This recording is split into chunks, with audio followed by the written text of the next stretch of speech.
Goeiemôre, Dok Matt wat praat. Ek hou 'n bejaarde man dop van 'n afstand af wat aangestap kom en hy struikel en hy val. En toe hy nou val, toe wil hy opstaan. Dan probeer hy op sy knieë kom, dan val hy vooroor en dan staan hy op halfpad en dan val hy weer om en hy kan nie op sy voete kom nie. En mense is net te ver van hom af om hom te help te snel en uiteindelik kom iemand by hom en gee vir hom 'n hand en tel hom op. En toe hy op sy voete is, kyk hy en hy sien nee, niks is gebreek nie, alles is reg en toe kon hy weer loop sonder 'n probleem en hy stap weer aan.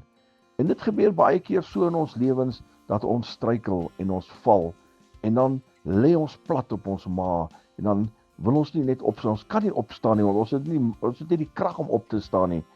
Nou wil ek vir u sê, daai bejaarde man kon nie opkom sonder 'n stit nie. En Jesus is ons stit. As dit so is dat jy geval het in die lewe, moenie bly lê nie. Moenie heeltyd plat wees nie. Jesus sal jou ophelp. Hy sal jou help dat jy nie weer struikel en val nie. Hy is die een wat daar is vir jou. So gee vir hom 'n geleentheid. As jy plat is en jy voel ek kan nie opkom nie, ek kan nie uit hierdie situasie uitkom nie. Jesus is die een wat jou kan optel. Jesus is die een wat jou sal deurdra. En nou net hiervoor, dan sien jy stap weer met 'n spoed. Sonder 'n probleem, dan voel jy weer, ek het weer krag om aan te gaan. Herlewingsgroete.